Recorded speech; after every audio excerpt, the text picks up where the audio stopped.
정치권 관심 뉴스들 진단해보는 나이트 포커스. 오늘은 김근식 전 국민의힘 비전전략실장, 김준일 뉴스톱 수석 에디터 두 분과 함께하겠습니다. 어서 오십시오. 안녕하세요. 예, 안녕하십니까.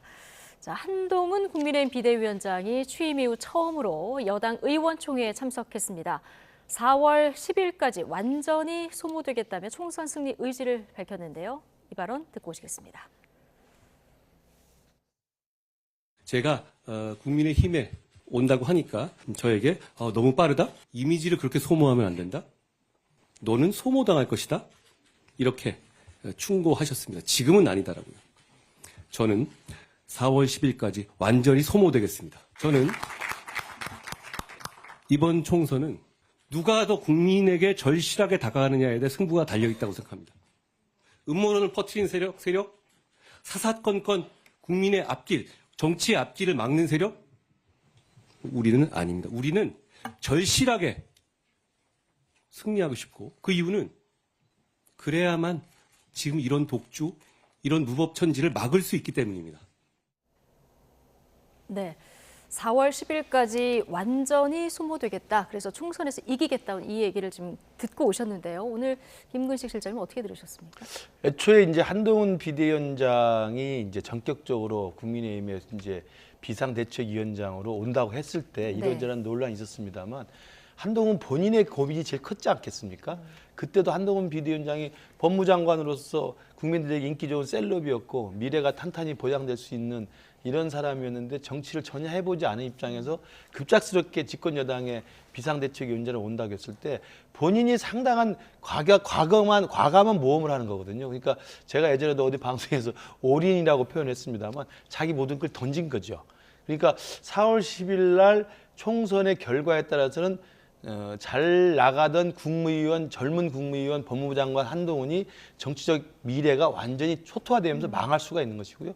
또다시 미래가 열릴 수도 있는 그런 상황이기 때문에 본인이 모든 걸 버려서 그 독배가 될지 성배가 될지 전혀 알 수 없는 이 상황을 결국은 과감하게 수용한 거기 때문에 저는 본인 입장에서 충분히 저런 입장을 가질 수밖에 없다. 4월 10일까지 모든 걸 다 버리고 소모될 때까지 노력을 해서 자기 스스로의 정치적 미래와 국민의힘의 승리, 그리고 윤석열 정부의 승리를 위해서 매진하겠다는 각오를 그 누구보다도 본인이 절실하다고 생각합니다. 그래서 본인의 절박한 심정을 비대위원장 입장에서 4월 10일까지는 완전히 소모되겠다는 아주 비장한 각오를 밝힌 거라고 해석이 됩니다. 예. 자, 한동훈 위원장, 연일 정치개혁 공약들을 내놓고 있는 이런 상황인데 오늘 5번째 공약이 나왔습니다. 정치인들이 출마 전에 그 출판 기념회 많이 하지 않습니까? 여기서 이제 정치 자금을 좀 모으는 이런 관행들이 있었는데 이거를 없애겠다. 이렇게 이제 밝혔거든요. 어떻게 보십니까? 그러니까 한동훈 위원장의 어떤 정치 개혁에 관심은 조금 뭐 이제 많은 건 알겠어요. 근데 하나하나 내놓는 게 이게 이 타이밍에 왜 나오지? 그리고 이게 정말 필요한 건가? 뭐 이런 생각이 듭니다. 그 전에 뭐 내놨던 거 제가 다른 방송에서 비판했는데 의원 정수 줄이는 거. 대한민국의 모든 정치 전문가, 정치학자, 정치학 교수 이런 분들은 국회의원 수 늘려야 된다고 얘기를 합니다. 그럼 의원 보수 총액을 동결을 하고 거기 그만큼 의원 수를 늘려가지고 예를 들면 OECD 평균으로 한 맞추려면은요 한 470명 돼야 돼요. 대한민국에다 인구 10만 명당 의원 수 이거 다른 나라하고 비교를 하면은 그러니까 적은 거예요. 근데 무조건 이제 줄인다라고 하는 건데. 이것도 마찬가지입니다. 그러니까 출판 기념회를 통한 정치 자금 수수가 문제라고 뭐 말하는 거고 이거는 노웅래 의원 이제 거기에서 이제 돈 몽투 뭐 수수하고 뭐 이걸로 지금 저격을 한 것 같은데 자, 대한민국의 정치 신인들 어떻게 정치 자금을 모으죠? 이를테면은 이게 현역도 많이 하지만은 새로 출마하는 정치 신인들이 그나마 이거를 정치 자금을 모을 수 있는 게 이게 출판 기념회예요. 그러니까 현역들은 그러니까 예를 들면은 뭐 이를테면은 본인들이 정치 후원금 모으잖아요. 선거가 있는 해에는 3억까지 모을 수 있습니다. 평소에는 1억 5천만 원 모을 수 있고요. 그리고 심지어는 대선, 지방선거 본인이 출마하지 않는 지만은 이런 선거에도 그렇게 더 3억까지 모을 수가 있어요. 그러니까 이런 게 불공정이라고 얘기를 하는 거예요. 현역하고 이를테면 정치 신인하고의 장벽들. 그러니까 이런 것들을 입을 모아서 지금 다 얘기를 현역이 너무 압도적으로 유리하니까 정치 신인들이 할 수 있게 해달라는 거. 뭐 이런 것들을 하면은 아 정치에 대한 이해도가 상당히 높구나 이렇게 하는데 이런 거는 되게 표피적인 겁니다. 이거를 안 하면은 이거 출판 기념회를 안 하면은 그러면 불법 정치 자금이 없어집니까? 그러니까 이거는 너무 그러니까 각을 세우려고 억지로 좀 쥐어짜서 만드는 그런 공약 같습니다. 네, 현실적으로 들어가 보면은 뭐 신인들의 어떤 정치 참여에 도움이 되는 순기능도 좀 있을 수 있다. 이런 부분 좀 간과됐다는 얘기도 해주셨는데, 그런데 이것도 입법 과정을 통해서 다 돼야 되는데 사실 민주당이 다수 의석이라 현실적으로 힘들지 않습니까? 지금 한동훈 예. 비대위원장이 내놓고 있는 정치개혁 시리즈는요. 네. 총선 승리 이유를 겨냥한 것이죠. 그러니까 지금은 이 국민의힘의 비대위원장으로서 국민의힘이 민주당보다는 훨씬 더 정치 개혁에 선제적이고 절박하게 이야기를 하겠다는 걸 국민한테 의지를 밝힌 겁니다. 1호부터 5호까지. 그러니까 그게 지금 당장 하겠다라고 해서 실천될 수 있는 게 아니고 네. 이러한 정치 개혁의 강력한 의지를 피력함으로써 국민의힘이 총선에 승리해서 과반 이상을 가지면 그 과반 이상의 어떤 그 숫자를 가지고 네. 여야가 협의해서 논의를 하겠다는 것으로 받아주시면 될 것 같고요. 우리 김주진 에디터께서 말씀하신 이게 좀 순기능과 역기능이 있다는 말씀을 충분히 이해를 하면서도 저는 그래서 한동훈 장관의 저 발언에 대해서는 그렇게 출판기념일을 통한 정치 자금을 받는 걸 근절하겠다는 이야기가 정치 신인까지를 겨냥해서 뭐 정치 신인의 그야말로 정치 자금 수수할 수 있는 내용들을 뭐 완전히 봉쇄하겠다는 게 아니고 이 이야기는 타겟이 주로 현역 의원들의 출판기념일입니다. 그렇지 않겠습니까? 네. 제가 물어보진 않았습니다만, 그러니까 만약에 김준희 수석 에디터께서 말씀하신 그런 문제를 제기하면 현역 의원의 정치자금 수수용으로 변질돼 버린 출판기념회는 금지하는 법안을 만들면 됩니다.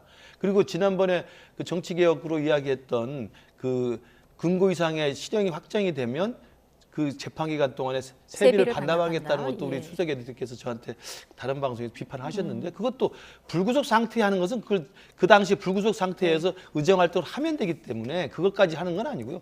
구속된 상태에서 재판이 진행되고 대법에서 유죄 판결이 받으면 그 세비를 반납하겠다는 거기 때문에 구체적인 논란의 그 내용에 들어가면 구체적 강론을 만들어 가지고 국민들이 납득할 수 있는 내용을 충분히 설명될 수 있다. 그렇게 오해는 안 했으면 좋겠다는 예, 말씀입니다. 알겠습니다. 오늘 발표한 5번째 정치개혁 카드 평가까지 들어봤고요. 이제 이런 가운데 여당 일각에서 총선 승리를 위해서 김건희 여사의 명품 가방 수수 의혹 관련한 직접 사과가 필요하다. 이런 주장이 오늘 나왔죠. 한동훈 비대위원장으로 처음으로 조금 진전된 입장을 보였는데요. 듣고 오시겠습니다. 감성에 미치는 영향이 저는 디올백이 저기보다 훨씬 더 심각하다. 어떻게 해서 그와 같은 일이 발생하였는지 우선은 사실관계가 저희로서도 궁금하잖아요. 국민들로서도. 사실관계를 말씀하고 사과하자. 뭐 일부에서 왜 몰카 공작한 사람을 탓하지 않냐. 대단히 부적절하고 법률적으로도 심각한 사안임에도 불구하고 그 사람들한테도 요구하는 건 있겠지만 더 중요한 건 우리 여사님 관련이다. 자꾸 이제 김혜경 여사는 또 뭐 김정숙 여사는 이런데 우리 당이 국민의힘이 국민들에게 우리 국민들에게 도덕성을 보여주기 위해서는 비교하지 말자. 그 문제는 기본적으로는 함정 몰카이고 그것이 처음부터 계획된 것이 맞습니다. 그렇지만 그 전후 과정에서 분명히 아쉬운 점이 있고 국민들께서 걱정하실 만한 부분이 있었다고 저도 생각합니다. 자, 조금 전 들으신 김경률 비대위원 발언뿐 아니라 이수정 위원과 현역인 하태경 의원도 오늘 같은 주장을 내놨는데요.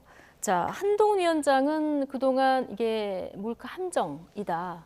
자, 이런 함정에 걸린 거다. 이런 입장을 견지했었는데 오늘 얘기를 들어보면은 이건 기본적인 입장을 견지하면서도 전후 과정에 분명히 국민들께서 걱정할 부분이 있다고 저도 생각한다. 이렇게 입장이 조금 진전이 됐거든요. 어떻게 들으셨습니까?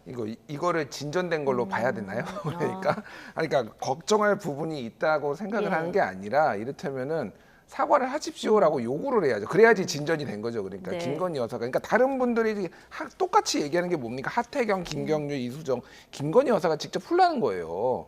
그러니까 한동훈 비대위원장의 입장이 진전됐다라고 얘기를 하려면은 여기하고 똑같이 그러면 이 부분이 사과가 필요하다 얘기까지 나왔어야 된다. 거기까지 나와야지 이게 예. 진전됐다라고 하는 건데 분명히 걱정할 부분이 있다라고 저도 약간 유체이탈 화법처럼 이렇게 말씀하셨는데 그러니까 어쨌든 지금 여러 가지 지표를 보면 제가 숫자는 네. 말씀 안 드리겠지만 한동훈 비대위원장 개인의 인기도 숫자적으로 보면 많이 올라가서 뭐 이재명 대표랑 차기 대선 주자로 엎치락뒤치락 하고 있고 당 지지율도 뭐 여러 지표를 보면 많이 오른 게 보여요. 근데 소위 말해서 정권 심판론, 정권 지지론, 그래서 차기 총선에 그러면은 어느 정당에 찍겠습니까는 변동이 없습니다. 거의 이 최근에 한동훈 네. 비대위원장이 들어선 이후에 이게 무슨 얘기냐면은 뭐 한동훈 개인의 개인기로 극복할 수 있는 게 아니라는 거예요. 지금 이거를. 그럼 본인이 인지를 해야죠. 그러니까 본인이 아까 전에 뭐 하얗게 불태우겠다, 뭐 모든 거를 뭐 이미지를 뭐 정확히 뭐라고 했나요? 뭐 다 하겠다. 완전히 소모되겠다. 완전히 소모되겠다. 완전히 소모하려면요. 김건희 여사 문제 풀면은 완전히 소모됩니다. 그러면은 본인도 완전히 소모되고 당도 살 수 있어요. 더 진전된 얘기를 지금. 이 얘기를 지금 많은 사람들이 목구멍까지 얘기를 하지만은 말을 못 하고 있는데 그나마 네. 용기 내서 이분들이 한 거예요. 바깥에 계신 분들, 특히 이수정 교수 같은 분들은 처음에는 이런 입장이 아니었는데 수원 한 바퀴 도니까 무슨 일이 지금 벌어지고 있는지를 파악을 하신 거예요. 그러니까 쉽게 얘기를 하면은 지금 여론이 그렇게 안 좋습니다. 그러니까 그렇게 이렇게 저도 이런 얘기 맨날 하거든요. 이유가 있는 거예요. 그러니까 이거를 풀지 못하면은 총선 승리 어렵습니다. 이걸 풀지 못하면 총선 승리 어렵다. 오늘 국민들이 걱정할 부분이 있다. 자, 이 정도가 진전된 입장이냐 아니냐에 대해서 사과가 필요하다는 얘기까지 해야 진전된 입장이 될 것이다라는 평가신데요. 어쨌든 그동안 어떤 수직적 당정 관계에서 좀 탈피해야 된다는 얘기가 예. 계속 나왔었고 오늘 한 위원장 발언이 그래도 대통령실하고 조금 다른 결의 발언이 나왔단 말이죠. 자, 이게 어떤 정치력의 시험대가 될 거란 분석도 있는데 어떻게 보십니까? 그러니까 뭐 김주진 레드께서 예. 말씀하신 건 이제 최종 목표를 말씀하신 것이고요. 정치란 건 한 발짝 한 발짝 내딛어야 되는 겁니다. 오늘 한 발 뗀 겁니까? 그렇죠. 그러니까 지금까지의 보십시오. 이제 어디 자료화면이 나올지 모르겠습니다만 오늘 똑같은 날 윤재옥 원내대표가 네. 의원총회에서 이 부분에 대해서 그랬다는 거 아닙니까? 이건 몰카, 함정이고 범죄다, 공작이다라고 규정을 내렸고 이에 대해서 이제 일부 의원들이 발언을 자제해달라. 네, 자제해달라고 거기까지 선을 그었습니다. 예. 그게 지금 우리 당의 주류의 입장이었던 거예요. 한동훈 장관도 실제로 이른바 비대위원 되기 전에 그 정도까지 입장이었던 것이고요. 그러나 지금 비대위원장 역할을 수행을 하고 좀 지난 상태에서 이 부분에 대한 똑같은 질문에 대해서 거기서 한 발짝 나간 거 아니겠습니까? 그렇지만 국민들께 걱정거리가 되는 부분이 있다. 아쉬운 부분이 있다라는 것은 무언가 풀어야 될 문제가 있다. 해법을 내놔야 된다는 것에 의견을 동일한 것이죠. 그리고 그 다음에 이제 이 부분이 그러면 대통령이 사과를 할지 김건희 여사가 직접 사과를 할지에 대한 해법은 그 다음 단계로 한 스텝을 올려가면 된다고 생각해요. 그렇기 네. 때문에 너무 좀 폄훼하시지 마시고 새로운 시작의 첫 발을 떼었다는 말씀을 제가 드리고요. 저도 지역에 지금 매일 돌아다니면 저희 당 지지자 우리 당의 지지자들이 가장 많이 이야기합니다. 이 문제를 좀 풀어주십시오. 예, 주로 지금 수도권에서 총선 준비하시는 분들이 그렇습니다. 이 얘기를 많이 하고 하태경 의원 같은 경우는 오늘 뭐 수도권 선거 망치려고 그러냐 네, 윤재옥 원내대표 발언에 이렇게 받아쳤다는 얘기도 전해지고 있는데 자 그렇다면 당내에는 조금 이견들이 나오는 것 같고요. 자, 김근식 실장님은 어떻게 보십니까? 이 대통령이나 김건희 여사의 직접적인 사과가 필요하다고 보시는지 한다면 어떤 형식이 좋을지 어떻게 보십니까? 그러니까 제가 말씀드린 것처럼 한동훈 비대위원장조차도 예. 한 발짝 앞으로 진전된 입장을 내놓아서 문제의 심각성을 일단 오늘 공개한 거 아니겠습니까? 네. 그리고 이수정 교수, 하태경 의원 그리고 김경률 비대위원 같은 경우 이제 한 발짝 더 나간 거거든요. 네. 저는 더 나간 사과를 해야만 문제가 해결된다고 하는 게 국민의 민심이라고 봅니다. 저도 우리 제 지역에서 그걸 많이 느끼고 있고 저 개인적으로도 이 부분에 대한 명쾌한 해법을 한동훈 비대위원장에 내놓지 않고서는 수도권에서 사실 개인기로 돌파하는 것은 한계가 있습니다. 예. 그러니까 이 부분에 있는 것은 두 가지의 동시적 의미를 갖고 있거든요. 김건희 여사 리스크에 대한 명확한 한동훈식의 해법을 내놓는 의미가 있고요. 또 하나는 아까 말씀하신 그것을 통해서 그동안 김장연대라고 하는 이름에서 나왔던 수직적인 당정 관계를 그래도 우리 국민의힘 당은 용산에 대해서 예. 대통령에 대해서 여사에 대해서 아닌 건 아닌 거라고 할 말을 한다라고 네. 하는 수평적 당정 관계의 사실은 시작이 될 수 있는 부분이라고 생각해요. 예. 그래서 저는 이 부분에 대한 한동훈 비대위원장의 저는 나름의 한동훈식 해법이 곧 나올 거라고 알고 있고 또 기대하고 있습니다. 예. 자, 어떤 해법이 나올지 자, 이 부분은 그럼 앞으로 좀 지켜보도록 하고요. 자, 민주당 얘기를 해보면 오늘 민주당 공관위가 두 번째 회의를 열고요. 몇 가지 좀 발표를 했는데 자, 어떤 얘기들이 논의됐는지 한번 정리된 내용을 보여주실까요? 저희가 일단은- 그래픽으로 좀 정리를 해봤는데 예. 김준우 에디터가 정리를 해주시죠. 예. 뭐 이제 국민 참여 공천제라는 건데 뭐 쉽게 네. 얘기를 하면은 이제 이게 특정 팬덤 정치나 뭐 이제 강성 지지자들한테 휘둘리는 게 아니라 다양한 국민들한테 50만 명의 이제 국민들한테 의견을 물어서 이 기준을 결정을 하겠다. 의견 청취를 하겠다. 기준을 결정한다는 거죠. 예, 그렇습니다. 뭐 이분들이 뭐 당락을 결정하는 게 아니라 어떤 것들을 좀 중요하게 봐야 된다. 공천에서는 민주당은 예. 뭐 이런 것들을 이제 참고를 하겠다라는 거고. 그리고 이제 유죄 판결 의원의 이제 검증이 적격 판정 논란이 있는데 지금 예를 들면 황운하 의원이라든지 뭐 노웅래 의원이라든지 네. 이런 분들에 대해서는 당연히 다시 논의한다는 이게 무슨 얘기냐면 그러니까 이분들이 유죄 판결이거나 재판 중이네요. 그러니까 이게 그런 거예요. 그러니까 쉽게 얘기를 하면은 이분들이 공천을 무조건 받는다라는 게 아니라 이 부분에서 컷오프가 안 됐다라는 건데 이 부분에 있어서도 논란이 있기 때문에 공관위에서는 다시 한번 보겠다. 뭐 예. 이런 내용 정도로 보면 될 것 같고요. 여성 청년 장애인 심사 점수 25% 가산은 원래 뭐 하던 겁니다. 이거는 네. 그 퍼센테이지만 조금 바뀌던 거고. 확정 예. 감사는 없고 가산 그렇죠. 규정만 예, 좀 예. 확정을 했고요. 예, 예. 그리고 하위 20% 명단 통보 같은 경우에는 마지막에 하겠다라는 건데 이거는 이제 왜 마지막이냐면은 통보하면은 이제 탈당할까봐 좀 이제 그런 캐비닛 것까지. 금고에 봉인하다가 예. 마지막에 통보하겠다. 예, 그러니까 이거는 양당이 공이 지금 비슷한 거예요. 그러니까 만약 네. 탈당해서 저기 신당 갈까봐 마지막까지 조금 버티다가 하겠다. 뭐 이 정도로 이해하시면 될 것 약간 같습니다. 속도 조절을 하겠다. 자, 이런 얘기인데. 자, 첫 번째 보셨던 얘기요. 당내에서 이 국민 참여 공천 제도. 그런데 결국 강성 지지층이 주도하는 것이 아니냐 이런 우려도 제기가 됐는데요. 자, 이에 대해서 지도부 어떻게 얘기했는지 듣고 오시겠습니다.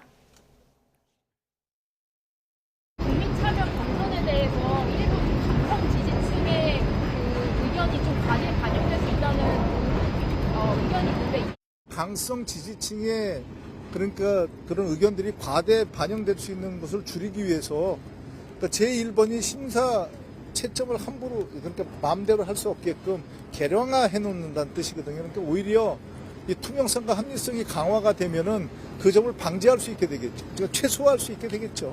저희가 내용을 카운팅을 하는 것이 아니라 의견을 수렴한 내용들을 다 살피는 것이기 때문에 많은 다수의 의견이 왔다고 해서 그 내용이 과하게 반영된다 이런 구조는 아니라고 생각하시면 됩니다. 자, 강성 지지층 의견이 과대 반영될 수 있는 거 아니냐 이런 우려가 나온 데 대한 질문이 있었고 여기에 대해서는 계량화를 통해서 균형을 맞추겠다 얘기를 했는데 자, 이 정도면 충분한 장치가 될까요? 그러니까 민주당이 지금 이재명 대표를 지지하는 이제 이른바 뭐 개딸이라고 대표되는 강성 팬덤 지지층들이 이제 극성스럽다는 이야기를 비판을 많이 하잖아요. 이제 그런 내용들에 대한 국민적인 우려가 있는 상황에서 만약에 오늘 공관위에서 50만 명에게 의견을 물어가지고 공천 기준을 정하겠다라고 이야기하면 당연히 그러면 또다시 50만 명이 결집해서 네. 소수의 과잉 결집을 통해 가지고 의견들을 개진하면 그것이 바로 공관위의 어떤 공천 기준으로 또 채택되는 게 아니냐는 우려가 나오죠. 그 질문을 기자분이 한 건데 답변을 들으면 제가 답변은 잘 이해되지 않아요. 뭐 개량하겠다, 뭐 카운팅이 되는 게 아니고 뭐 의견이다는 말씀하시는데 제가 볼 때는 뭐 어떻게 할지 두고 봐야 되겠습니다만 네. 한 가지만 예를 들겠습니다. 그 과거에 당원당규 개정할 때 비명계가 많이 반대했던 논란 중에 하나가 대의원제 비중을 낮추는 것이 있었잖아요. 그러니까 대의원의 비중이 뭐 권리당원보다 뭐 몇십 배 높기 때문에 이걸 낮춘다는 이야기였는데 그게 강성 당원들, 이른바 팬덤 당원들이 강력한 요구였습니다. 그때도 똑같은 논리였어요. 이게 당원의 전체적 요구다. 그래서 그거 바꾸는 거거든요. 네. 당내 불만과 반대가 있었음에도 불구하고 저는 똑같이 진행될 거라고 봅니다. 마찬가지로 50만 명의 의견을 모은다고 하면 어떤 식으로 할지 모르겠습니다만 열렬히 활동하는 강성 지지층들의 공천 기준에 합당한 의견들이 제시가 되면 그걸 받아들이게 돼 있는 거고요. 네. 또 하나가 지난 대선 경선 때도 마찬가지 아닙니까? 이낙연 대표하고 이재명 대표 경선할 때 가장 표가 엇갈렸던 건 뭡니까? 국민선거인단입니다. 국민선거인단이 뭡니까? 말은 국민선거인단입니다만 자기 지지층 모아오는 거예요. 예. 그게 바로 과잉 대표 되는 겁니다. 우리 민주주의에서 그렇게 진행된다는 말씀 제가 드립니다. 네. 요거는 좀 보론을 차원을, 보론을 해야 될 것 같은데 그러니까 민주당이 시스템 공천이라고 지금까지 얘기를 했는데 네. 그 내용을 들여다보면은 정량 평가보다 정성 평가가 너무 많아요. 그러니까 주관적인 게 많습니다. 뭘 물어보니 이를테면 이런 거예요. 국회의원 뽑는데 정체성 항목이 있습니다. 그러니까 정체성을 어떻게 이게 소위 말해서 민주당의 정체성에 어울리는 사람이냐 아니냐라는 건데 이게 소위 말해서 수박 논쟁을 불러일으키는 거거든요. 자의적으로 얘는 민주당 정체성에 막 어울리지 않는 사람이 이런 식으로 지지자들이 규정하고 기여도 이를테면은 뭐 도덕성 같은 경우에 이제 아주 구체적으로 규정을 만들 수가 있는 거고 뭐 당선 가능성, 의정 활동 능력 뭐 이런 건데 이게 되게 모호하다라는 말을 많이 들었어요. 그래서 컷오프된 사람들이 도대체 이게 이런 기준이 도대체 뭐냐 이게 그래서 이런 오늘 식으로 공천 기준을 국민 의견을 들어서 결정하겠다 이런 게 나온 겁니다. 개량화하겠다라는 게 아까 전에 개량화. 김병기 예. 의원 얘기였잖아요. 네. 그러니까 이거가 너무 모호하다라는 얘기를 많이 들으니까 국민 의견도 듣고 조금 더 정성 평가보다는 정량 평가로 좀 만들겠다라는 겁니다. 그래서 저거를 꼭 부정적으로 볼 필요는 없고 예를 들어 50만 명이 들었는데 주로 강성당원 얘기를 했는데 자 이재명 대표랑 가까운 순으로 해주세요. 뭐 이런 거가 그러면 채택이 되겠습니까? 그런 네. 얘기를 한다고 하더라도 예. 그러니까 이거는 좀 지켜볼 필요는 있는데 어쨌든 그 문제점에 대해서 조금 보완을 하겠다 정도로 이해하시면 될 것 같아요. 알겠습니다. 앞으로 이제 보완해서 내용이 어떻게 채워질지를 좀 지켜봐야 되는 대목이고요. 자, 이재명 대표 어제 당무에 복귀한 이런 상황인데요. 그 피습당했을 때 현장에 동행했던 기자들하고 오늘 첫 그 기자 간담회를 가졌는데 오늘 비공개다 보니까 여러 가지 얘기들이 많이 나왔어요. 먼저 총선 목표에 대해서는 151석. 자, 일당은 일당인데 지금보다는 좀 적은 151석을 목표라고 얘기를 했고요. 출마 지역에 대해서 물어보니까 지역구로 나가야지 어딜 가겠냐 이렇게 얘기했으면 인천 계양을에 나간다는 이런 얘기인데 그러면 이제 명룡 대전 성사는 되는 겁니까? 저 지역구에 대해서 오늘 아마 기자간담회에서는 아직까지는 뭐 개항을 고집하는 것으로 좀 전달이 되고 있습니다. 저는 이 부분에 대해서는 민주당 내 일각에서도 최근까지 좀 기다려 보셔라. 이재명 대표가 불출마할 수도 있다. 네. 이런 오늘 식의 전략적 불출마 질문이 안 그래도 나왔는데 그렇습니다. 너무 예. 모르겠다 이렇게 대답했거든요. 그러니까 그동안에도 민주당 내에서 상식적인 생각을 하는 사람이라면 원희룡 전 장관이 자객공천을 이야기하면서 개항을에 가서 붙겠다고 어디든 따라가겠다고 이야기를 하면 사실은 이재명 대표로서는 굉장히 곤혹스러운 입장일 것이고 예. 그리고 실제로 지금 이재명 대표의 민주당이라는 게 이른바 이재명 대표 사법 리스크 때문에 그동안의 당내 분란에 시발이 된 거 아니겠습니까? 근데 그 사법 리스크가 지금도 진행 중이고 재판 리스크가 계속 진행 중인데 이 상황에서 개항을이라는 따뜻한 민주당 입장에 양지가 되어 있는 곳에 또다시 지역구 공천을 받아서 스스로 셀프 공천해서 또 당선이 된다고 한다면 이건 뭐 세 겹, 네 겹의 이 방탄을 또 가지는 거 아니겠습니까? 그렇기 때문에 제가 볼 때는 국민적인 어떤 눈높이에 맞춘다고 한다면 제가 볼 때 상식적으로는 불출마가 맞다고 보는데 거기에 대해서 오늘 일단 선을 그은 거죠. 저는 네. 그런 면을 보면 이재명 대표가 이번에 그 있어서는 안 될 피습 사건 이후에 당무에 복귀한 이후에도 과거의 이재명 대표에서는 전혀 변한 게 없다. 네. 그리고 친명 비명 사이에 논란이 됐던 그 수많은 이 사법 리스크에 대한 본인의 입장 그리고 국민들이 따가운 시선 이것에 대해서는 여전히 자신의 방탄이 필요하다는 입장을 밝히고 있어서 좀 안타깝다는 생각을 합니다. 예, 정봉주 전 의원이 그 불출마 가능성 포함해서 여러 가지 가능성이 열려 있다 이런 얘기를 했었는데 최종적으로 어떻게 결론이 날 것 같습니까? 근데 이거는 진짜 전략적인 판단 같아요. 네. 그리고 이제 현역 의원이고 어쨌든 당대표기도 하지만은 보통 현역 의원들이 미리부터 내가 불출마할 거다 이런 식으로 하면은 안 됩니다. 여러모로 그러니까 당 지역에서의 문제도 생기고 뭐 여러 문제가 있고 전략적으로 판단해야 되니까 만에 하나 불출마를 하더라도 본인이 또 마지막에 숙고해서 그러니까 딱 필요한 타이밍에 해야 되는 거지 미리 흘리고 안 흘리고 이거는 좋은 게 아니고 어떤 국회의원도 그런 식으로 하진 않아요. 그러니까 저는 불출마 가능성이 완전히 죽어 있다고 보지 않습니다. 그러니까 예를 들면은 대표직 사퇴하라, 통합비대위 구성하라라는 것에 대해서 답변을 안 하고 있잖아요. 그거에 네. 대해서는 사실상 거절하면은 뭔가를 본인이 희생하는 거를 내놓아야 되는 이런 어떤 압박을 받고 있다라면 그거를 불출마로 결정할 가능성도 있어요. 네. 그러니까 뭐 지켜보면 될 것 같습니다. 그 부분. 네. 자, 이외에 어떤 얘기들이 나왔는지 저희가 그래픽으로 정리를 해봤는데 함께 보면서 좀 얘기를 나눠볼까요? 자, 비명계 지역구에 친명계 인사들의 자객공천 논란이 있었고 이에 대한 질문에 자객공천은 언어 도단이다. 지금 뭐 공천을 했냐, 공정하게 경쟁 붙이는 건데 왜 자객공천이라 말하는지 모르겠다 이런 답변이 있었고요. 친명계 출마 관련해서는 소위 친명계라 불리는 나랑 가까운 사람들이 오히려 더 많이 떨어지지 않았냐. 마음이 아프지만 당대표가 어떻게 할 수 없는 게 많다 이런 얘기를 했고요. 또 이어서 그래픽 보여주시죠. 한동훈 비대위원장 평가에 대한 질문이 있었거든요. 내가 평가하고 싶지 않다. 아니다, 말을 안 하겠다. 오늘 이렇게 얘기를 했고요. 그리고 586 용태론 관련 질문에는 민주화 운동한 게 잘못된 것도 아니고 공천에서 잘라야 할 그게 이유냐. 그래서 여기서 선을 그은 이런 발언들이 나왔습니다. 쭉 저희가 한 번에 정리를 하셨는데 어떤 부분이 가장 눈에 들어오셨습니까? 다들 뭐 좀 납득하기 어려운, 저는 이해하기 어려운 아쉬운 멘트입니다만 586 용태론에 대해서 저렇게 답하는 걸 보고 이재명 대표를 지지하는 강성 지지층의 요구가 사실은 586 세대 교체론이 많아요. 그러니까 이른바 친명 지역구에 비명 자객이 가는 것도 너무나 현역이 많기 때문에 곳곳에 현역 지역구가 있기 때문에 친명 후보자가 가려면 현역이 있는 곳에 갈 수밖에 없고 그중에서 가장 약하다고 생각하는 게 친명 의원이 비명 의원이면 약하다고 생각해서 가는 거거든요. 근데 전반적인 제가 들어보면 민주당 내 큰 그 새로운 신진 세력의 입장은 이제 586 그만 좀 해라라는 겁니다. 586이 사실은 386에서 586, 686까지 돼서 30년 한 거 아닙니까? 30년 동안 카르텔 형성해서 민주당의 기득권 세력이 됐으면 새로 정치를 하려는 사람들도 이제는 길을 터줘야 된다는 게 대부분의 생각이에요. 그리고 그러한 분들이 이재명 대표 주위에 많이 있다고 저는 들어서 알고 있습니다. 그런데 이재명 대표가 금방 586 용태를 하는 게 문제가 없다. 용태를 할 필요가 없다라고 이야기를 하면 저는 정말 이재명 대표를 지지하는 민주당 내 강성 지지층 요구하는 좀 다른 건데 저는 그렇게 묻고 싶어요. 민주화 운동한 게 잘못이라서 586 용태를 주장한 게 아니고 민주화의 공은 충분히 느렸고 30년 동안 그걸로 세탕, 삼탕을 하고 있으니 이제는 좀 길을 터달라는 세대 교체 요구거든요. 저는 그 부분에 대해서 이야기를 해야지 운동한 게 잘못이냐라고 물어보면 사실 완전히 언어도단으로 바꾸는 겁니다. 운동했으니까 물러나는 게 아니고 운동한 건 잘했는데 그걸로 30년 동안 기득권화돼 있으니까 좀 길을 터달라는 세대 교체 요구다. 거기에 대해서 답변을 해야 되는데 좀 본말을 전도시키고 있다고 생각합니다. 김준일 에디터 생각은 어떻습니까? 그러니까 586 용태론이 이제 받아들이기는 좀 힘든 게 한동훈 비대위원장이 이거를 이제 꺼내들고 이제 국민의힘의 프레임이다 보니까 이거를 받아들이면은 조금 어려운 거죠. 선거 치르기가. 저는 이해는 합니다.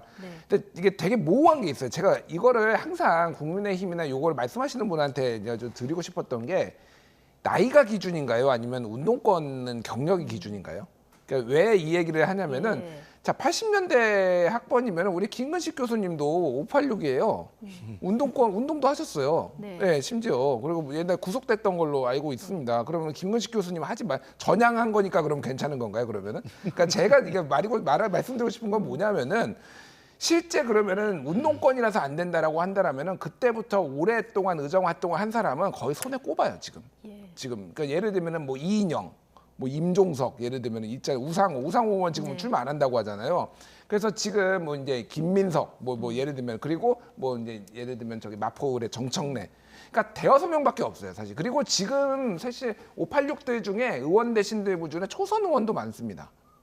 그러니까 이게 저는 이 기준이 굉장히 모호하고 누구를 청산하면 도대체 누구를 청산하려고 하는 건지 제가 잘 모르겠습니다. 물론 세계관이 이제는 좀 바뀌어야 될 필요는 있어요. 민주당이 너무 올드하고 이를테면 운동권의 세계관을 가지신 분들이 많은데 좀 더 이제 앞으로 한 발 나가기 위해서는 산업화와 민주화를 넘어서 새로운 가치관을 보여줄 필요는 있는데 그거를 그러니까 내부에서 어떤 들이받아서 소위 말해서 예전에 천신정 옛날 정풍운동 해가지고 권노갑을 넘고서 이렇게 가듯이 내부에서 사실은 이게 막 올라오는 게 맞지 밖에서 이거를 하는 게 가능할까 저는 그 생각은 많이 들어요. 그래서 좀 모호하다 이 586 운동권 청산론이. 그래서 일률적 기준을 적용하기는 좀 숫자가 생각보다 많지도 않고 그래서 저는 이 부분에 있어서는 뭐 민주당이 뭐 알아서 할 문제지만은 이게 뭐 이제 본인들이 좀 세대 교체를 좀 해서 저런 얘기가 좀 안 나오게 할 필요는 있겠다 그런 생각은 합니다. 지금 뭐 몇 명 안 되는 의원 중에서 꼽아주신 임종석 의원은 지금 한동훈 비대위원장이 연일 뭐 운동권 패권주의 청산해야 된다 이 얘기를 하고 있지 않습니까? 이러니까 뭐 운동권에 컴플렉스 있냐? 또 동시대 선후배들에게 좀 미안함을 갖는 게 예의 아니냐 이렇게 또 반론을 냈던데요. 자, 이거 어떻게 들으십니까? 586 청산론에 대해서 우리 김준수 수석이 말씀하신 몇 명 안 된다고 꼽아주신 분 있잖아요. 그분이라도 물러나는 게 좀 맞다고 봐요. 저는 그것도 굉장히 큰 의미가 있다고 봅니다. 몇 명 안 되지만 그분이 핵심적인 분들이고 기득권 카르텔 정점에 있는 분들입니다. 잘 알고 계시지 않습니까? 그래서 그분들이라도 저는 용태를 하는 게 맞다는 말씀을 드리고 잘 말씀하신 것처럼 그렇게 세대 교체를 해서 재탕, 삼탕 30년 했으면 길을 터주는 게 하나 맞다는 거고 두 번째는 그분들의 사고방식이 80년대 사고방식에 머물러 있다는 거예요. 과거의 동굴의 인식에 그냥 갇혀 있다는 말씀을 이 민주당 내 전체적인 또 이 가치관을 장악하고 있기 때문에 그 부분에 대한 문제 제기를 하는 거고요. 지금 임종석 전 비서실장이 이야기한 한동훈 비대위원장에 대한 비판은 저는 이해하기 힘든 게 한동훈 비대위원장이 9위학번입니다. 그렇죠? 네. 그럼 9위학번한테 동시대에 무슨 컴플렉스 있냐 운동 그 말이 안 되는 거예요.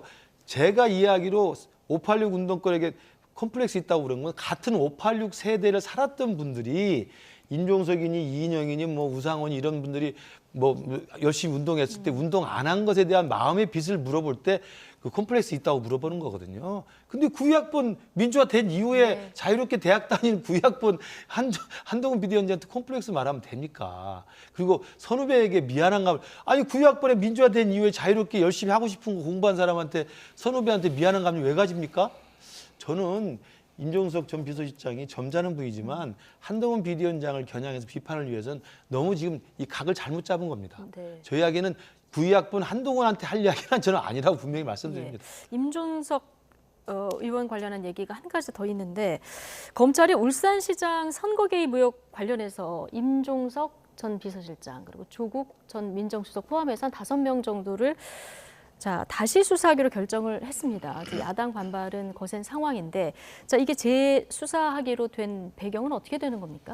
그러니까 이게 1심에서 네. 이제 송철호 전 울산시장을 포함해서 뭐 백원우 민정비서관 등등등 해서 이제 유죄가 나왔다. 그러니까 이제 재수사를 해야 된다라는 거잖아요. 그러니까 제 이해가 안 되는 부분은 그거예요. 그러니까 이제 서울고검에서 재수사를 하게 결정을 하고 서울중앙지검에 이제 요거를 사건을 이제 재기 수사를 명령을 한 건데 일반적으로 재기 수사를 하게 되는 경우에는 새로운 증거가 확실한 증거가 나왔을 때 하는 거예요.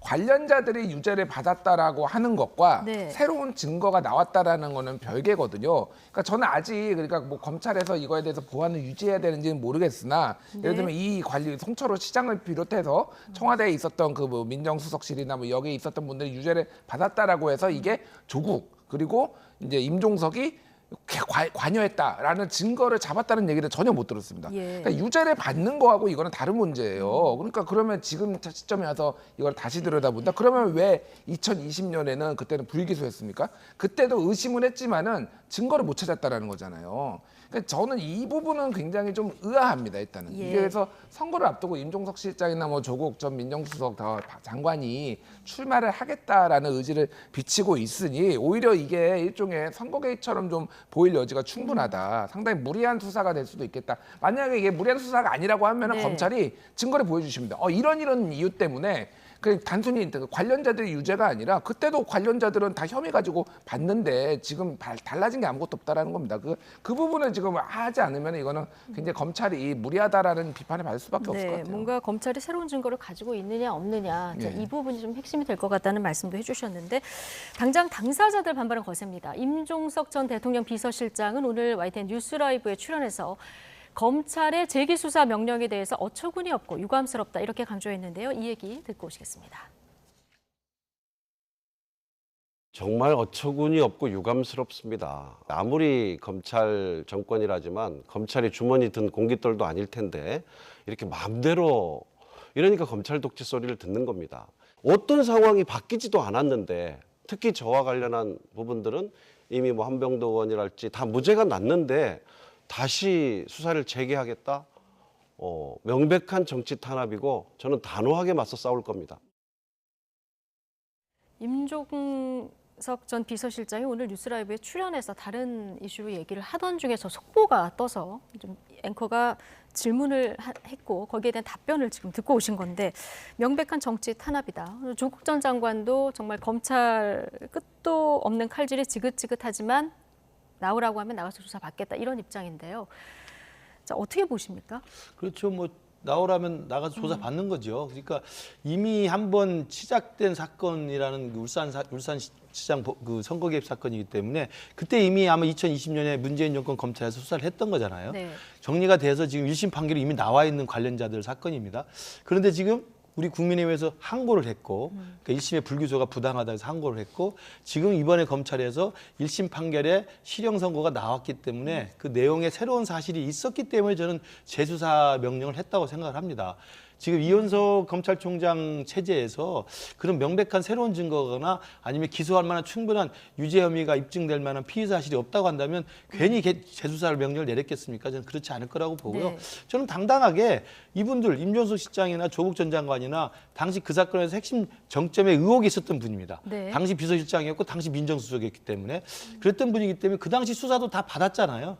조사 다 받고 불기소 처분을 한번 받았던 분들인데 또 정당한 절차에 의해서 항고를 했고 검찰이 다시 재수사를 명령을 했다고 한다면 다시 수사를 받으면 된다고 생각합니다. 그래서 수사를 받아서 또다시 혐의가 없으면 다시 또 기소가 안 되는 거고요. 만약에 재수사를 했는데 그때 당시 없었던 것이 새로운 증거가 나오거나 새로운 혐의점이 나온다고 한다면 검찰이 알아서 판단할 거라고 봅니다. 항고나 재항고가 있을 때 상급 검찰청에서 그렇죠. 판단을 해보고 이게 수사할 필요성이 있는지 없는지 결정을 한 거니까 서울고검이 오늘 고검이죠. 결정을 네. 했고 이걸 이제 서울중앙지검이 들여다보게 되는 상황인데 자, 어떻게 수사가 이어질지 이건 좀 지켜봐야 될 것 같습니다.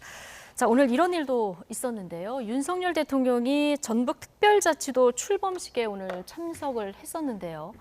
자, 참석자들하고 일일이 악수를 나누던 과정에서 진보당 강성희 의원하고 이제 악수를 하는 일이 있었고요. 근데 여기서 자, 국정 기조를 바꿔라 이 얘기를 하면서 손을 안 놓는 이런 일이 있었고요. 그러다 보니까 조금 뒤에 화면이 나오겠습니다만은 경호원에게 강제로 퇴장당하는 일이 있었거든요. 이게 과잉 경호냐 아니면 정치사상 유례없는 무례냐 여러 가지 논란이 좀 되고 있는데 어떻게 보십니까? 일단 저기 보십시오. 지금 영상 지금 보이는데 웃을 일이 아닌데 네. 손을 안 놨다라고 얘기를 하고 있는데 이미 손 떨어져 있어요. 네. 잠깐 얘기했다가 그리고 국정기조 바꾸십시오 얘기를 한 거고. 그러니까 지금 가장 중요한 게 경호원들이 하는 게 뭔가요? 지금 입을 틀어막고 있는 거예요. 예. 저 입으로 말로 대통령을 암살할 수 있습니까? 그러니까 뭐 대통령한테 위해를 할 수가 침을 튀겨가지고 뭐 대통령한테 위해를 할 수가 있나요? 그러니까 쉽게 얘기를 하면은 거추장스럽고 듣기 싫은 소리 하니까 끌어내겠다라는 겁니다. 그리고 본인이 계속 저거 나가면서 얘기를 하는 게 내가 걸어 나가겠다. 좀 손대지 마라라고 하고 있는데 저렇게 끌어내는 겁니다. 그러니까 이게 대한민국의 지금 국회의원 헌법상의 이게 권리가 보장된 국회의원한테까지 이 정도로 할 거면은 도대체 대한민국 일반 국민들은 어떻게 보는지 좀 걱정되고 의심스럽고 자 그냥 이건 다른 걸 떠나가지고 저기에 어느 대통령이라도 대입을 해보십시오. 저걸 비판을 안 할 수가 있으니까 문재인 대통령이 이를테면 국민의힘 의원이나 보수정당 의원이 저렇게 했다라고 문재인 대통령이 끌어냈다. 뭐 누군가가 했다. 뭐 이재명 만약에 대통령이 됐다라고 당선이 돼가지고 했다라고 하면은 저걸 비판 안 할 수가 있나요? 저는 민주주의의 위기라고 봅니다. 그러니까 듣기 싫은 얘기는 안 듣겠다라는 거예요. 예전에 오바마 대통령이 본인을 향해서 막 소리 지른 사람한테 끌어내려고 하니까 내비 두십시오라고 하면서 얼마나 품격 있게 대응을 했는지 그거를 좀 돌이켜봤으면 좋겠습니다. 네. 강성희 의원은 짐승처럼 내몰렸다 오늘 이런 얘기도 했는데 오늘 뭐 좀 과도한 경호였다고 보십니까? 과잉 경호라고 봅니다. 네. 그러니까 저는 저 두 가지 문제를 지적하고 싶은데요. 하나는 저 진보당의 강성희 의원도 A를 벗어난 건 분명히 맞아요. 대통령 입장하는 행사 다 알지 않습니까? 네. 그러면 대통령 입장할 때 중앙 그 통로를 갈 때 당연히 아는 정치인들이나 기관장들 악수하고 지나갑니다. 그러면 그냥 악수하고 목례하고 간단한 의례적 인사하는 겁니다. 근데 작정한 듯이 와가지고 국정기조를 바꾸라는 말을 했고 그 정도 한두 번을 또 들었죠, 대통령. 당연히 듣는 거 아니겠습니까? 웃으면서 듣는 장면이 나오잖아요. 들으면서 계속 그 말을 반복하니까 손을 놓고 다른 데로 계속 진전을 했던 겁니다. 그런데도 그 뒤에서 계속 소리를 지르기 때문에 이 문제가 사단이 생겼다는 말씀을 드리고 그렇기 때문에 첫 번째 진보당의 강성희 의원이 지금 진보당에 딱 한 분 있는 현역 의원 아닙니까? 네. 그래서 진보당의 정치적 존재를 보여주기 위해서 했는지 모르겠습니다만 상당히 의도를 갖고 이 국정기조를 바꾸라는 것에 대한 주장을 계속 했던 것 같고. 그런데 지금 모습을 보시지만 저렇게 끌고 그렇죠. 나가야 될 일이냐. 그래서 제가 두 번째 이런 말씀드리고 비판도 싶은 좀 것은 있는 것 같아요. 그렇다고 해서 그냥 지나가면 될 일인데 예. 그 경호팀이 저렇게 입을 틀어막고 거의 강제로 끌어내리는 건 제가 볼 때 과잉 경호라고 생각이 들고요. 저건 예. 대통령에 대한 저는 비판이라기보다는 경호실이 너무 과잉해서 대응한 것이다. 네. 저런 것들이 사실 하나하나가 쌓여서 대통령의 권위주의적 의식과 이미지를 만들어내는 거거든요. 저는 경호실에 대해서 저는 상당한 점검이 필요하다고 생각합니다. 네, 경호실에 대한 상당한 점검이 필요하다.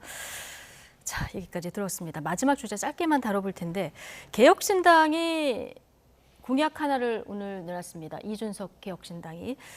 지금 현재 노인들 지하철 타면 무료로 타게 돼 있는데 이걸 없애고 월 10,000원씩 연 12만 원 쓸 수 있는 교통카드를 지급하겠다는 건데 자, 대한노인회에서 즉각 또 반발을 했습니다. 이 공약은 어떻게 보십니까? 일단 이 문제는 누구도 지금 해법을 제시하지 못하고 있고요. 이게 이제 세 가지 층위가 있어요. 네. 하나는 이제 전두환 정권 때 처음 생겼거든요. 그때 이제 무임승차 이제 그때는 65세 이제 노인이라는 거의 인구 전체의 한 3%밖에 안 됐는데 예. 지금은 20%에서 30%, 좀 몇 년 지나면 이제 30%까지 되거든요. 이게 큰 부담이 되니까 그리고 계속 고령화되고 있는데 언제까지 이거를 둘 거냐 그러면은 적자가 쌓여가는. 예, 적자도 쌓여가고 이를테면은 뭐 이런 부분이 있는 거가 하나가 있고 이 적자에 대해서 책임이 누가 있느냐. 예. 이거를 지자체가 지금 하고 뭐 지금 다 떠안고 있는데 왜냐면 서울 지하철 공사니까 서울시 산하기관 예를 들면 뭐 대구도 마찬가지로 이런 식으로 그런데 이게 사실은 노인복지법 그러니까 복지와 관련된 중앙 정부의 이제 법에 이게 규정이 돼 있기 때문에 중앙 정부가 책임져야 된다 이런 얘기가 있었거든요. 그거의 해법으로 그러면 무임승차 자체를 없애버리고 카드를 줘가지고 이거를 할 수 있게 하겠다. 그러니까 연 1년에 12만 원, 한 달에 10,000원씩 이제 교통카드 같은 거를 이제 지급을 하겠다라는 겁니다. 그래서 이거에 있어서는 저는 굉장히 좀 도발적인 거다. 그리고 이제 실제 이제 좀 도발이 된 거죠, 일종의 노인회가. 그런데 이거가 정말로 논의도 못할 거냐, 저는 그렇게 생각은 안 해요. 그러니까 왜 그러냐면은 지금 형평성 문제 이준석 대표가 계속 정강정책위원장이 얘기를 하는 게 서울에 있는 사람들은 많이 이용하고 그러면은 다른 지하철이 없는 데에서는 이거는 또 노인복지에 형평성이 안 맞는다라고 얘기도 하는 거니까 아예 그러면 일괄적으로 주자라는 거는 저는 그 부분에 있어서는 충분히 검토할 만하다라고 하는데 이거를 이 무임승차를 폐지하겠습니다. 이렇게 기자회견에 딱 그러니까 그 폐지가 너무 강렬한 거예요. 근데 이거는 의도적으로 조금 전략적으로 이 부분을 확 끌어올려 보겠다. 논의 테이블을 끌어올려 보겠다라고 한 거고 거기에 이제 대한노인회가 좀 반응을 한 것 같아요. 네. 예. 좀 도발적이지만 논의는 좀 해볼 필요는 있겠다라는 의견도 주셨는데, 자, 이 공약의 내용뿐만 아니라 지금 이준석 신당에서 독자적인 공약들을 이제 앞으로도 계속 내놓을 텐데, 자, 이렇게 지금 뭐 지하철 무임승차를 이렇게 바꾸겠다는 이 안만 해도 지금 5개의 어떤 제3지대에서 신당을 만들려고 하는 그룹들이 다 같은 생각은 아닐 것 같거든요. 그렇죠. 이렇게 되면은 앞으로 여러 가지 공약이 나올 때마다 제3지대 합당에 어떤 영향이 있을지, 자, 이 부분도 궁금합니다. 지금 이준석 그 정강정책위원장이 내놓는 걸 보면 상당히 이제 논쟁거리가 되는, 그러니까 사실 주목도가 높은 이 공약들을 내놓고 있는데, 그걸 공약으로 지금 미리 발표를 하면요, 지금 말씀하신 것처럼 제가 볼 때는 지금 5개 그룹들이 각자 도생하면서 정당을 만들고 있는데 나중에 빅텐트가 쳐지든 아니면 합당을 해서 새로운 당을 만들든 다시 논의를 시작해야 됩니다. 그런데 왜 그럴까요? 제가 볼 때는 독자 길로 가겠다는 저는 간접적인 선언이라고 생각합니다. 내가 이 길을 갈 거고 나는 정해진 길로 가는 이 정책들을 이렇게 논란이 되는 것들을 고집하면서 갈 거니까 나하고 의견이 같이 같은 하든지, 분만 그렇죠. 같이 할 거면 내 밑으로 와서 같이 하든지 아니면 각자 알아서 해라 라는 것을 저는 간접적으로 시사하는 거라고 보고요. 그렇기 때문에 지금 낙준연대도 쉽지 않다. 그다음에 각각의 지금 제3지대에 있는 이 신당들이 새로 합치기가 쉽지 않다라고 이야기가 나오는 게 가장 높은 지지율로 보이고 있는 이준석 대표의 개혁신당이 가장 앞서가면서 굉장히 다른 정당들과 제휴하거나 연대하거나 연합할 의미에서는 가장 소극적인 태도를 보이거든요. 다른 정당은 굉장히 적극적인데 그런 내용들이 아마 지금 그 정치적 계산이 아닌가 싶고요. 저는 저 지하철 노인 그 무상복지에 대한 무임승차에 대한 폐지 논란은 굉장히 도발적이긴 합니다만 전반적인 우리 재정 운용이라든지 복지의 보편성, 복지의 형평성을 생각한다면 논의는 시작할 만하다고 생각합니다. 예, 김준일 에디터 생각, 이준석 전 대표가 지금 독자적인 나의 행보를 가고 있다. 자, 이렇게 얘기하셨는데 동의하십니까? 그 완벽하게 동의하지 않고요. 한 반쯤은 동의합니다. 예, 그러니까 이거의 신당의 논의의 주도권은 내가 잡겠다라는 거고 사실 다른 정당에서는 이런 정책 논의가 많이 못 나오죠. 안 나오고 있거나 다른 이유로 여러 가지 이유로 뭐 이제 다른 일정이 있으니까. 그런데 우리가 이를테면 당원도 제일 많어. 지지율도 제일 높아. 이를테면 뭐 정책도 많아. 그러면은 이거는 우리가 주도권을 쥐어야 되는 거 아니야라는 걸로 이제 해석을 하는 게 맞는 것 같은데 그렇다고 완전히 그러면은 그러니까 이런 거예요. 그러면 국민의힘에서 내놓는 정책에 대해서 국민의힘 의원들 120명은 다 동의합니까?